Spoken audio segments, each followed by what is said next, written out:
The wild here doesn't whisper, it roars. Glaciers crack like thunder. Waterfalls carve paths through time.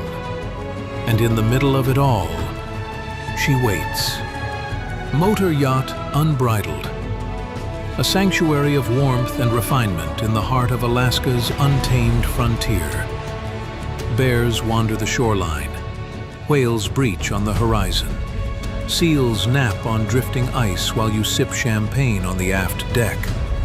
This isn't a cruise, it's a calling, and only the bold will answer. Now booking your next unforgettable charter, yachtunbridled.com or through your preferred charter broker. Top of the morning, afternoon, folks, wherever you are. It's Captain Liam here from Unbridled. I'm honoured to have Graeme Lord, the one and the only, from the founder of Fairport, but now the founder of PYC Cayman. How are you, Graeme? Hi, Liam. It's nice to see you again. Nice to chat to you as always. Likewise. Where's your travels taking you later? You've just done the boat show, Fort Lauderdale, and you're taking a break, or? Yeah, just did the rounds, did the Cannes boat show, then the Monaco boat show, Fort Lauderdale boat show, and it's Mets this week, but I decided to sit that one out. Mate, does it ever stop? You go Mets, and then it's Turkey, then it's Antigua, then it's Miami. I mean, what's the game? Yeah. Well, that's it. Antigua's right around the corner, so it's a lot. You got one of them has to drop out, so this year it was Mets. Well, the top two is still probably Flibs and Monaco, I'd say, correct? Palm Beach boat show is worth paying attention to. True, for sure. True. Yep. Well, tell us about PYC Cayman. It's been 2-3 years now? The business is 8 years old, but it wasn't the focus because I was really involved in the yacht management side and was supplementing Fairport for the crew. What was beginning to happen is previously the crew were always hired by a entity that was belonged to the owner. Yeah. And I think following the aviation world, American owners in particular started going, I want another wall between me and employees in general, not just yacht crew. Yeah. So can you provide an employment solution, which we did, but it was, for want of a better word, a bit of a sleeper.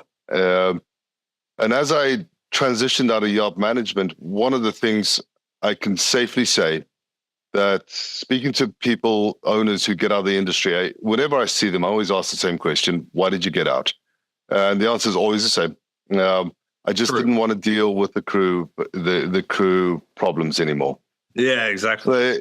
So, I believe it's as high as, let's go super conservative and say 40%. If we're losing 40% of our existing business to crew issues, why not tackle the crew issue? And that's what PYC is all about. The concept I have, and it'll take a bit more time, but it's working on the clients that want to work with us, is we will take on the liability of being the employer. Obviously, as an employer, that means we have to pay crew, and we have to look after their medical needs and any disputes and employment contracts. But in return, Mr. Owner, we need certain tools. I need to be able to offer a good work environment. I need to be able to offer proper pay. We're a huge supporter of rotation. Yeah. And we become the middleman. I'm not working for the crew. I'm not working for the owner. I'm working for myself, providing great crew to great boats. Absolutely. I mean, I 100% agree. I've dealt with owners, obviously, and I'm quite long-term relationship with these owners. And the biggest thing they say that frustrates them is the crew, not the boat. It's the crew, either the turnover of crew or the reasons they'll sell the boat is because the captain's left. Even like that's how serious it gets. Absolutely. Makes no sense to the crew because we're just here doing our job, but it makes sense that they're investing all their money and they're usually their biggest asset and liability is a yacht, correct? One of the Absolutely. No, it is. I mean, across the board, it is the biggest privately owned asset that they have. And as a former crew member, I spent 10 years as a chief engineer, and I can honestly say I don't have one bad experience. I loved being crew, and I would welcome, and I've spoken about this, doing the occasional delivery just for fun. I love it. I love being at sea.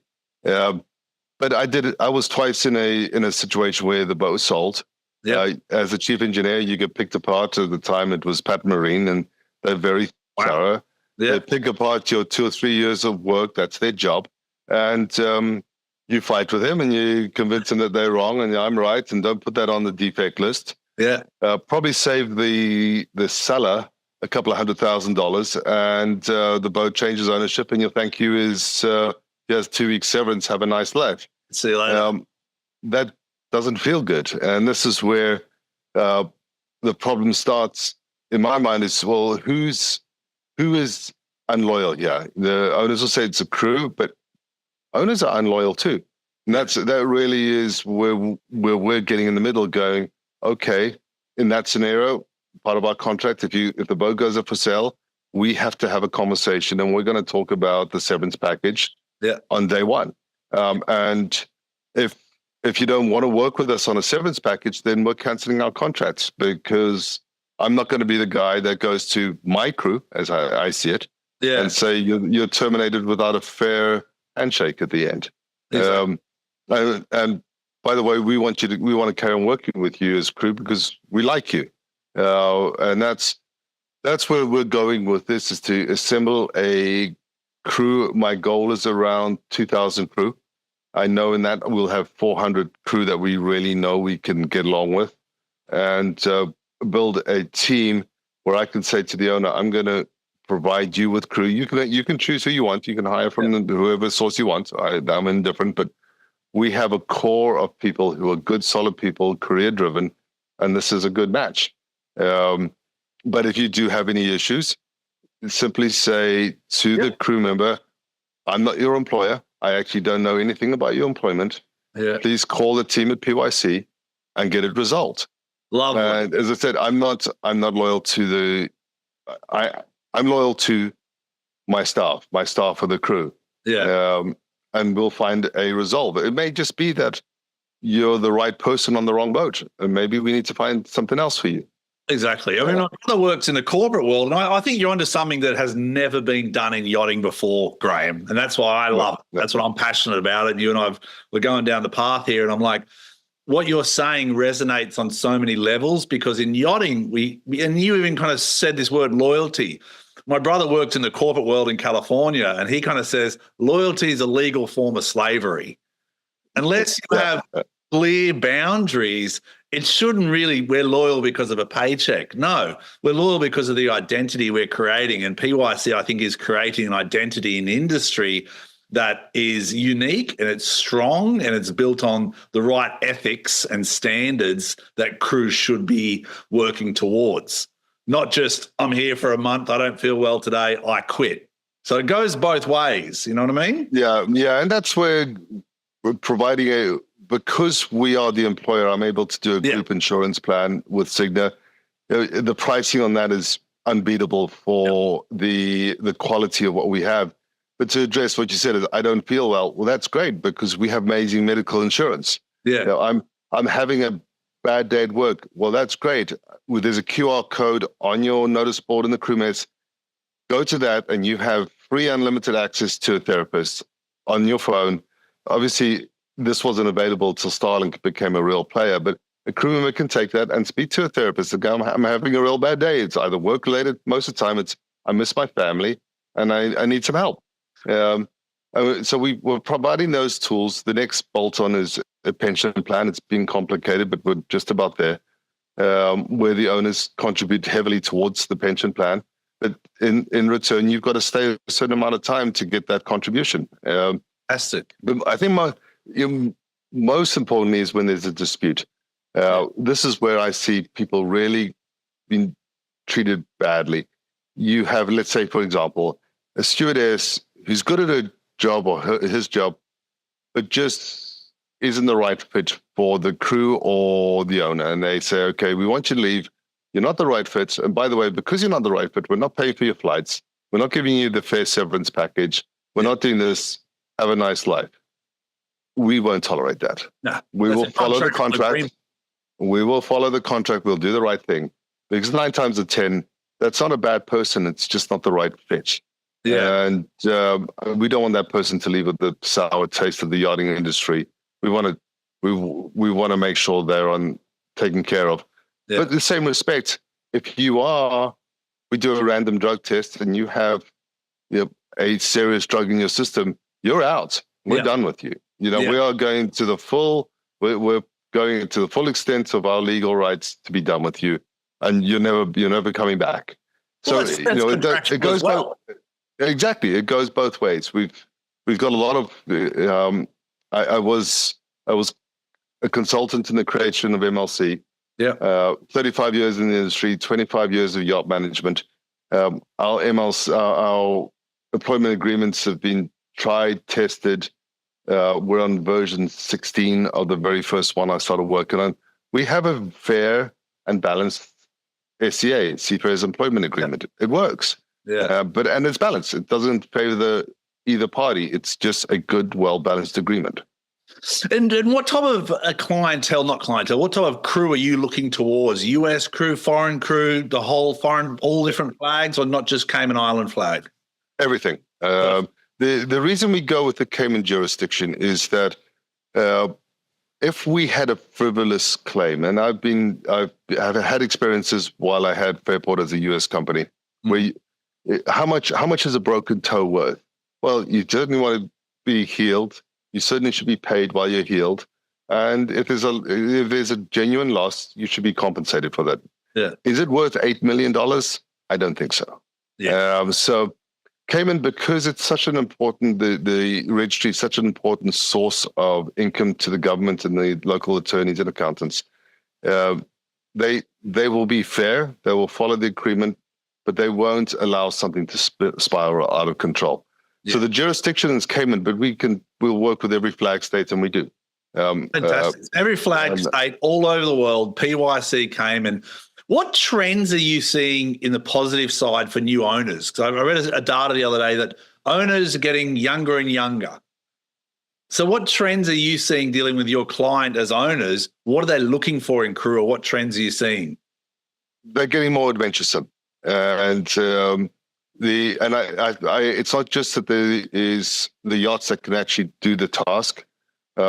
Definitely anything that's been built in the last 10 years can do a lot more. The task of going around the world is completely viable. But the Starlink is a game changer. Yeah. You can now you can go remote, and you can stay connected. And that really, I believe, was the bottleneck.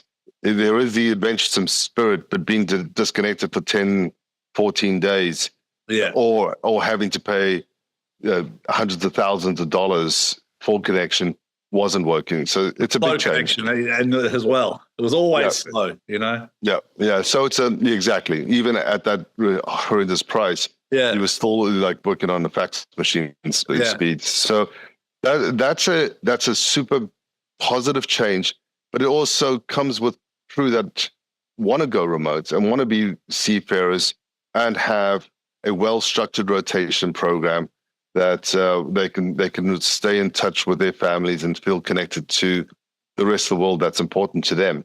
And that's all part of the picture of, if you want to go around the world but you're not prepared to put on 2 Starlinks, then you're not our client. It's not going to work. We've got 5 now on Unbridled. One for the tender, one for the tender, because even when they go out fishing, they want to see their grandkids catch a fish live on the main salon on our blink cameras on the HCB. And it's like, beautiful. Awesome. They're in Alaska. The owners are sitting there. They don't want to go fishing because it's drizzling rain. I said, no problem. Log in here to the blink camera on the big screen. They're watching their kids fish, catch halibut. And they're like, don't need to go fishing. I'm like, perfect. Relax, have a cocktail. So that's the connectivity. And I was given this saying a few years ago, and I think it's more applicable than ever, is the surgery was a complete success. It's a pity that the patient died. And the clientele that's coming along has the wealth. Yeah. Trying to save a few $1,000s and then failing to show up on time is a big error that's been made. We're tuned to save money. But if it comes at the expense of not being able to perform, what have you done? You've scared the client away. And did that 10,000, 100,000, million, did it really move that client's personal needle? No, it didn't. No. But not showing up for the owner is tolerable. It's the embarrassment of them going to their friends and saying, hey, I know you cleared your schedule for 10 days, but we're canceling. Yeah. It's embarrassing. Yeah. And people don't like that. So this is something I really encourage the industry to change a little bit. Is we're a luxury item. It's expensive.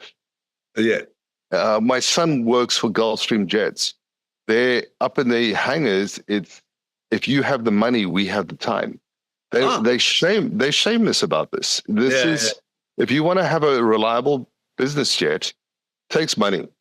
If you want to have reliable yachts, it takes money. It's expensive. Yeah, 100%. It takes. So that's from the owner's side. From the crew side, I'll be the one that stands up and say, I have so many crew that kind of not complain, but in my past, they're like, the old yes person. The captain's a yes person. And I often have to sit down with a crew and remind them, we are humble servants. We are humble servants. Our job is to serve. That's it. Let's not dress it up saying we're the most important, amazing people in the whole world. They are paying a lot of money per day, per meal to get perfection. And our job is to serve them the best we can and present the best way we can. So that's the angle I kind of come from, is a lot of times in the industry, I kind of fight the crew in a little bit saying, it's not about us. We're here to be Premier League football players and be the best athletes we can be for these clients, because they keep demanding more. So what trends do you see from a crew perspective that you feel are lacking without being negative? So just on that subject, my second favorite saying is, you can have the most incredible yacht in the world, but if you have an average crew, you're going to have an average experience. Yeah. Conversely, you can have an average yacht with an incredible crew, and you're going to have an amazing experience. Yeah. So understanding that the crew make the experience is, where do you stand personally to make somebody's experience? Are you really thinking about their experience or what your experience is? So you have to put the client in any service. You have to put the client first. Yeah. And then the client will reward you for giving them that experience. That I know that works. Yeah. Getting the mindset that, the boss is coming, as opposed to, cool, the boss is coming. Yeah. Right. We're gonna knock it out the ballpark. Yeah. And at the end of that trip, we're gonna get rewarded. What I'm able to do with the owners of the boat, because we have, I'd have to check the numbers, but somewhere around 800 crew, when they come to me and they say, I have 10 crew, I'm paying this, are the numbers right? I can pull up comps and go, here's real numbers. This is not what's published in the media. Yeah. Here's what you are competing for good crew. Yeah. And if you want to be competitive for good crew, this is what other people are prepared to pay. Yeah. And this is where you are. So you able to give real data. So yes, you've had an amazing experience. You want to reward the crew. Here's how we do it. 9 times out of 10, it's not just money. And we spend a lot of time talking to crew. What do you want? The problem with money is that you give a pay increase, and generally, this is a general statement. Yeah. So take it as it is. People change their spending habits. Yeah. There are other ways of rewards. Rewards are access to a gym. It has risen to very high. That's a 2 or 3 on crew members' wish list. Crew access to gym on board, or membership? Gym or memberships, or one of the things that we're working on is, first of all, I have a personal trainer in Fort Lauderdale, now one in Monaco, that will go onto your yacht for a day, look at what's on board, and come up with a program using the stairs, using places where you can do pull-ups, things that already are on the yachts, and say, here's a 45-minute workout that you can do on board the boat with existing equipment without a gym, and you will stay in great shape. Yeah. So using what you have, and then probably the number one is scheduled time off. Knowing, can I make it to my sister's wedding or can't I? I just want to know. Not maybe. Okay, 3 days. Yep, you can go. And now you're paying a bloody fortune for a flight. that was avoidable. And you made feel bad. Like I remember the day after my wedding, I got a call from the boss saying, I need you to go back to the yacht. And I was in the pool with my family. And I'm like, the industry's brutal. And I've been through all those horrible situations where I had to go to my brother's wedding and leave that night to get back to a charter because the owner or the captain makes you feel bad about leaving. Yeah, exactly. Yeah. And that's where I think people will tell untruths to try and secure that, as opposed to saying, hey, this is really important. And these are not impossible conversations to have with the owner. It's one of the things I liked about yacht management, I really like about PYC, is because we have a volume of clients. If I tell the owner the truth and they turn around and say, I don't like your truth, I'm going somewhere else, I can sleep just fine at night. Yeah, we lose a little bit of income, but you know what? I'll replace you. Yeah. So I'll give you your truth. And the truth is, if you want to retain this crew, then we need a bit of scheduling courtesy here. Yeah. And you don't have to tell us. Just put the person in charge on the other captain, purser, in charge of touch with your pilots. They know what your schedule is. Yeah. We can make this so you don't have to report in what your schedule is. We can figure this out. Yeah. But give us a schedule or accept that, we might change chief stews halfway through your trip. So what? Yeah. We're changing a good chief stew out for a good chief stew. So what? But they're going to be there for your next trip. And that's what's important. So when you're at your most vulnerable, in your board shorts, having a drink, that you're going to have the same faces. I need concessions from you, and in return, I will give you consistency. Yeah, exactly. And I think the difference here is a lot of people, obviously your history being so successful with Fairport and the management side of things, you've kind of gone away from all those regulations and requirements, and you're just being crew-centric and owner-centric. Just the one thing. Correct. And what I would say to crew, absolutely rotation crew. Yeah. Don't fight with your rotation crew member. Don't figure it out, because otherwise you're going to lose it. Yeah. And never throw your rotation crew member under the bus. You're going to show up and they did things the way you wouldn't do it. Deal with it. So that's the tip. That's the tip of the day. Eh? That's what you see a lot of. Rotational. And like all departments, like captains, heads of departments, all the way down. Yeah, I was not able to do my job because the rotation crew member puts the sheets for the master in another location. Yeah. Work it out. Yeah. Work it out between the two of you. Don't escalate it. Don't take it higher up the chain, because all you're doing is saying, no matter what we do, we're going to fail. Yeah. And that's the only issue I see with rotation. Other than that, as I said, I'm a big fan. I do think that junior crews should consider what their real career path is.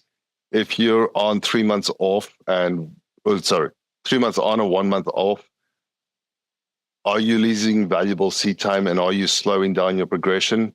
Quite possibly. So maybe while you're under 30 years old, if you're serious about this business, sea time is probably more important right now to you. So make a decision on that. Otherwise, you're probably going to be left behind by the people that are cranking up their sea time and taking the next license. You're probably going to get left behind. So a good question I got coming in that people have asked me to ask you is, what about longevity? Where's your take on that? And because you're saying sea time and you're saying career, so many people get stuck on a boat for 2-3 years, haven't progressed their career from joining as a yacht master offshore to ending as a yacht master offshore, maybe as a bosun instead of a deckhand. So what's your take on longevity? What's your ideal recommended period, assuming all things are progressing well? If the owner's not growing with you, then an honest conversation is okay. And this is where I actually have a situation right now with this. And I'll give you the scenario. It's a 50-meter yacht. The owner wants to move up to 80 meters. Yeah. It's a captain-wife couple. He loves both of them equally. Yeah. But the wife has said she wants to go and have kids. Yeah. So it is actually working in the captain's favor, because he realizes he wants the crew numbers, and running a 50-meter with one less person is not what he wants to do. But it's been an honest conversation. Yeah. And everybody's going to grow together. Now, if it's the other way, it's like, well, I need to carry on growing, and boss, you're not going anywhere. that's where I jump in. Is like, okay, boss, listen, this person deserves to carry on growing their career. They've been good to you. Let's do this in a way where they're part of hiring their replacement. Because because if they handle themselves well and find the right person to replace themselves, we're going to handle that person well and find that next boat for them. Yeah, and you can do it within your fleet, correct? Is that kind of what we're creating here? Correct. Yeah, within the fleets. Yeah, it's like, okay, we know this is a 3 to 5 years on a 50 meter. Yeah. Of course, I want to move to 70, 80 meter. Yeah. I have that opportunity, and this person behaved in a very professional, dignified way, completely transparent. Yeah. And we didn't leave the previous employer hanging or the previous boat owner hanging. And we also filled the space where I could look at the new client and go, I've got just the person for you. Yeah. So it's like a divorce. Like every boat I've left. Oh, it's hard. Oh, I mean, every boat I've left is like between 2 to 5 to 6 years. And it's the hardest conversation I have in my career is sitting down with an owner and saying, it's been great. This is not you. This is me. Let's go down different paths and how can I help? They naturally get upset. Well, the interesting thing about this conversation is, in my experience, it's the other way around. Yeah. The crew weren't paying attention to their own growth, but the owner is growing. So they moved from a 40 meter right up to a 90 meter, and the crew don't have the right license. But even though they were given the time off, they weren't taking advantage. And we have a budget. We put this in for crew training. The policy is quite simple. If it's a course that's applicable and will help the program grow, we will give you pay for it and you take the time off. A year later, you bring in all your receipts, your money will be reimbursed and the time will be zeroed back out. So you'll get that time back as vacation time. Okay. So it's free. It's free both financially and the time consumed to have it. And you have a job when you come back. Yeah. So that's up to you to use, but grow with the owner. Yeah. Because I see it more often where I was so dedicated to the boat, I didn't focus on what was actually happening, and now I don't have the license. Yeah. So that is. You want to take it on. A lot of people have this thing like, that's not my job. That's not, I don't want to take on 2 jobs at once. But sometimes as a captain, you've got to be the one representing the seller, the buyer, the crew, the broker. So so what's your tips for junior captains per se? Or like you're saying, grow with the owner is a big one.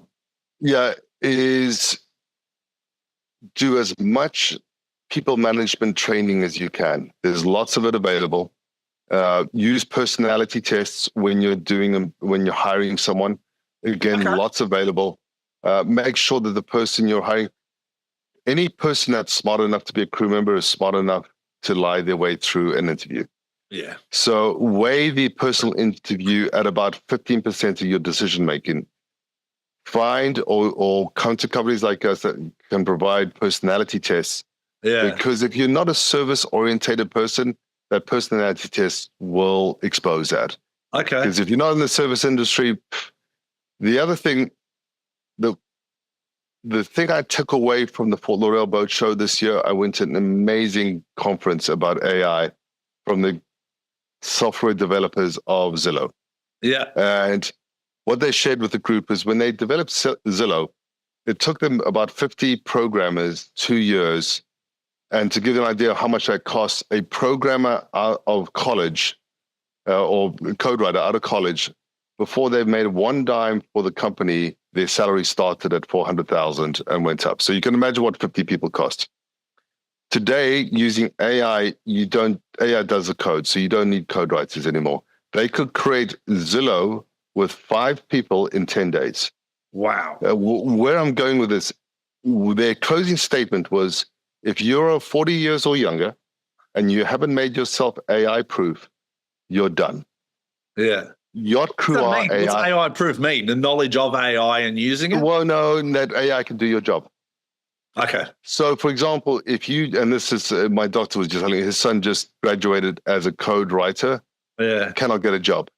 If he had graduated as a plumber, he'd be all set. Yeah. Yacht crew are AI proof.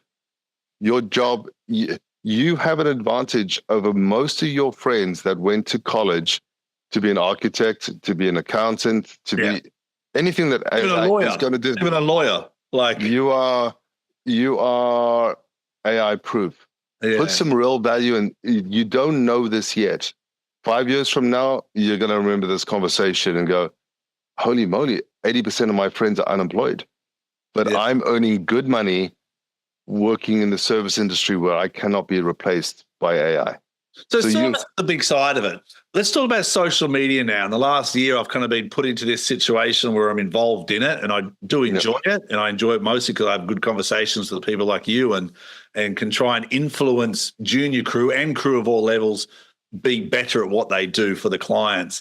So right now, though, I do see so much social media and awards going to social media, and that's almost borderline below decks. And the reason I'm saying this is because to get traction on social media, you need drama. What space does that have in yachting when yachting is such an echelon of society? There's a lot of talk about social media as we know it, because most of what you're seeing, the drama, is created by bots. It's not real people. Yeah. And this is something that's becoming more and more exposed. So if you're on social media, is it real? Are you really? What's your message? Quite frankly, there's no way to tell whether it's real. So pick your social media carefully. There's lots of great educational things you can do to better yourself as a human. Looking at social media and saying, look, these people are having a blast, these people are doing this, it's probably fake, or it's not how their real lives are. Yeah. Just put it away. It's social media as we know it, I think, has come to the end of its cycle. And there's good constructive social media, and then there's just stuff that breaks down society. If it's breakdown, just put it away. You're wasting your time. Yeah, you're getting poisoned. These owners they're not there for that. The owners are there to get the best service they want, and I think too many people are not owner-centric. Like, you're doing a great balance. You're getting the best crew you can to provide the owner with the best service, correct? That's your goal as PYC. Yeah. And you do that by making the crew happy and safe and getting them good insurance, good time off, maybe pensions coming up. That's what makes a crew happy, and that's what makes an owner happy. And again, you haven't seen this yet, but you will within 5 years, probably within 2. You have a lifelong career opportunity here. Yeah. As I said earlier on, a lot of your friends who've gone more the university route, desk route, don't. And that's scary. And they're in debt for a couple $100,000. Yeah, exactly. Yeah. AI is very, very, very real. And the switch is happening now. I'm the treasurer of the Marine Industry Association, and I think that's a very good organization because they own the Full River Boat Show. So we are financially well off, and it attracts really high-end people. In the conversation yesterday at the board meeting is just this, is plumbers, electricians, welders. They are the next generation of wealthy people. Yeah. The days of huge wealth from being a trader or from being an architect, a banker, those days, or the lawyer, or it's done. That cycle is done. Yeah. So for the young crew coming in, you have an opportunity to be in an AI-proof world, and with a client that's they're willing to spend the money much more than you could possibly realize. Yeah. So with the right group and the right owner management group saying, yeah, this is an expensive game. Spend the money, you'll get the experience, and you'll be happy. So with the right funding and the right mindset, you have a lifelong career. You will do better than. Oh, what about, like, because my son's turning of age towards opportunities at university, trade, maritime sector. I'm trying not to influence, of course. I'm saying yachting. But what about cadet, and same as your son, but what about cadetships? Do you see many opportunities in the yachting sector? Absolutely. and this is after the pension plan. That's the next program we roll out. Yeah, I'm in touch with a couple of the schools that I think do a really good job. And I've asked their lecturers, if you have a student that just stands out, you go, yeah, this person's going to do something. I want to meet them. Because we will hire them. We'll do a 5-year or 4-year contract, just like an apprenticeship. Yeah. That we guarantee employment. We'll pay for all your schooling. However, if you break contract, you're going to pay us back on a pro rata of what we invested in you. Yeah. Exactly the same as the traditional apprenticeship program. So, yes, I'm a fan. I love it. And that's the way I've looked at crew the last decade, to be honest. I find crew most times, like sometimes Facebook or when I go to a crew agent, I say, who is a green crew? Let me find the best green crew you can find, and I'll bring them into yachting after SCCW, and I'll introduce them after 1 year, get your ticket. Another year, get another ticket, and almost kind of train them up. And the amount of crew that I've seen come through that system with me that are exceptional now. I think it's a path of yachting, because we want to create a culture of professionalism rather than an individual ego that sometimes happens in the yachting industry. Absolutely. And there are tools available that aren't being used. So, for example, when I did the merger with IGY Marinas, we pushed out the Triton program. And part of that is you get free Forbes training. I've sat in some of that training. It's incredibly good. But I had at the Fort Lauderdale show an opportunity to stay at Pier 66 for the show.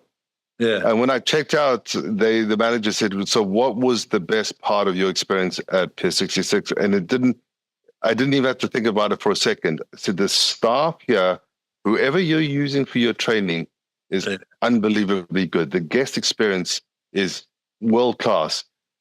They're using Forbes.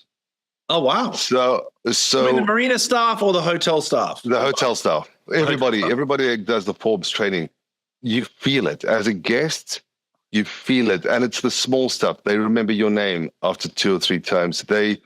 When your room is made up beautifully, but all the charger coils, the charger wires are coiled up in a nice little band. Yeah, lovely. And it's done the same every single night. The water faces the right way. The water faces you sit there. Everything. And it's done. It doesn't matter who did it. It's done the same every night. So you don't have one night where this was amazing. The next, like, oh, this is not as good as somebody slipped on this on the consistency. These programs are available. This is easy. Yes, there's a cost. Yeah, but the guest experience elevates so quickly. And unless you've done it, it's one of those, you don't know what you don't know. Yeah. And once you've done it, you'll look at the program and go, God, we were missing so many little cues here that makes us a better program. But none of that is in our training, in our traditional training. Oh, no, this is where the schooling falls short. You get taught how to navigate, taught safety, not taught service. And crew naturally know how to service. Otherwise, it wouldn't be. They have the natural. It's the tweaks. Every guest on a yacht has stayed in a 5-star hotel. Yeah, at some point they've had that. You need to do 7-star. Yeah, the things like the Forbes training take you to that level, and unless you've done it, you don't know. Another thing I would recommend to crew and to captains, owners, when you are in an environment where you have access to a Four Seasons hotel or something like that, put the chief stew in a room for a night. Let them see, oh, this is what this looks like. This, oh shoot, we could do this. It's not just that, it's the smell. You walk in, the music sometimes, the channel. Like I walked into one and it had my name on the TV. Welcome, Liam and Jeanette Devlin. And I'm like, that's the touch. Those are the things. And unless you know, you don't know if you don't know. You don't know unless you've experienced it. But your clients have on board a yacht. They've experienced. So when they're measuring you against that, and exposing yourself to that and understanding that's good stuff. Yeah. And I know owners will pay for it. I know owners will pay for chefs to go on specialty training courses, speciality, especially where you are in Seattle. There's a lot available to you for your chef to go and do sushi courses and all that sort of stuff. So make the most of that. So your biggest advice to crew is more train, invest in yourself, just as much as the boats invest in you. Instead of doing that 3 months on, 1 month off as a junior crew, take that 1 month off and do some courses. Absolutely. And decide, I mean, this is business 101, but what is your brand? And I can rattle through yachting of people we know. Yeah. Peter Lurson is Lurson. He as an individual is a brand. Till with King with his crazy hairstyle is the brand. That's his eccentricity is the brand. And when you can go through all the well-known brokers and architects, they are a brand. Same socks, or you see the same color shirt, pants, hat. You're like, this is branding in the end. But you're branding as an individual, not as a company. So as a criminal, what is your brand? Is your brand that I flop around every 3 months and I'm inconsistent, or you see I'm me reliable, at roadshow parties and I'm drunk, or I'm reliable. I'm driven. I'm fun to be around. Yeah, I'm all of that. Yeah. What is your brand? And be very careful of this, because be careful what you put on social media. Every story, there's a lot of talks since the Palm Beach Boat Show about immigration in the US, but it's also immigration in Europe. Oh, wow. Understand what you are publishing on Instagram, Facebook is fully available to that immigration officer. The stuff that you say is my account's locked. No, it's not. Yeah. If you're coming across as, I'm a big party animal. I live in Australia, but I just bought a house in Fort Lauderdale. Yeah. You're gonna get dinged. So think really hard about that. Because we have to move across borders for our living, think really hard about how your picture looks as you're transiting borders. If you were an immigration officer, would you want this person in your country?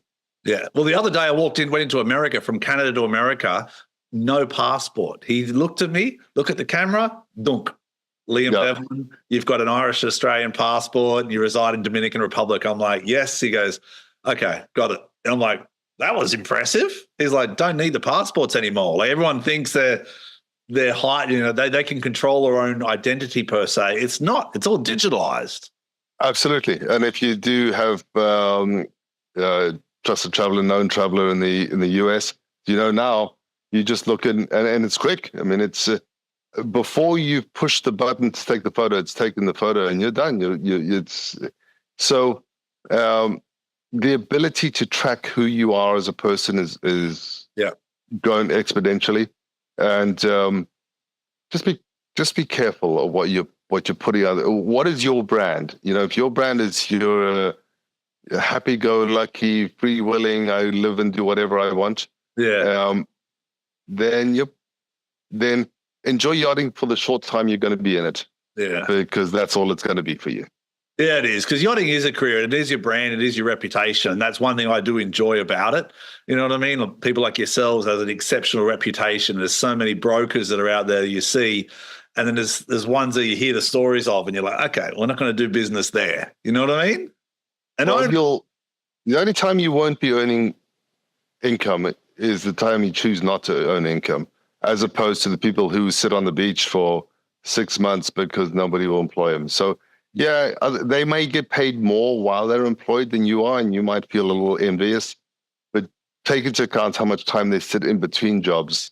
And I bet over the course of 5 years, you're making infinitely more money, or you have a better lifestyle than they do, for sure. So PYC is creating this culture of crew where you're looking career-focused, you're structured, you're getting good training, you're getting good relationships with owners that you can progress and make a career out of. Would that be a good summary? That's what I want. I want to be a career provider. That's what we're doing.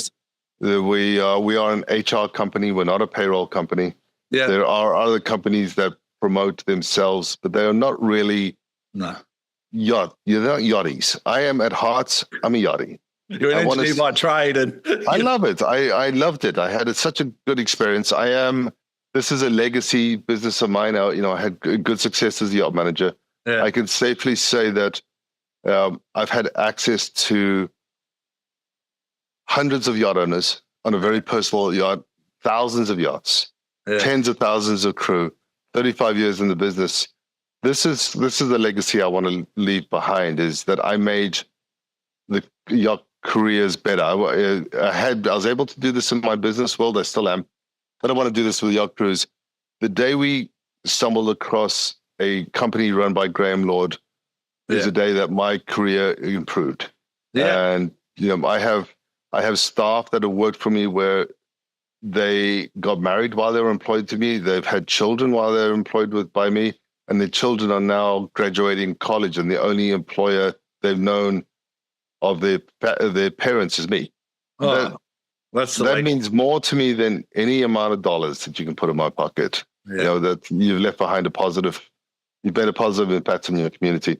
So the yacht crew are my community. Somebody said to me, they gave me a really good analogy the other day. They said, what you're doing, it's like the hunter and the bear. You don't have to run faster than the bear. You just have to run faster than the slowest hunter. I don't think anybody's doing a very good job in the yacht crew advancement sector. So we are running faster than all our competitors. They're only because they're really slow hunters. There's a lot I can do. Sure. So I think they're also competing against each other for a small amount. Well, they're competing each other for kind of the new crew and the crew agencies, where what you're creating is not. It's a culture. It's an environment. It's almost like one vessel across a whole fleet of yachts. Does that make sense? Correct. We don't do crew placement. Yeah. However, we have partnered with a firm, and I saw that. I love the way in which we're doing something completely different. Yeah. The crew member is employed by the same structure as all the other crew, and placed on the boat for 3 months at no charge. At the end of 3 months, whoever is a decision maker says, yes, we like this person and we're going to keep them, at which time the crew placement fee is due, or it's not working out, find us someone else. And no, there's no cure, no pay for the crew placement team. So you've got real buy-in, because as you know, what happens now is they put somebody forward. It's probably just one of 20 resumes you pick. And if it doesn't work out, we will warranty that person.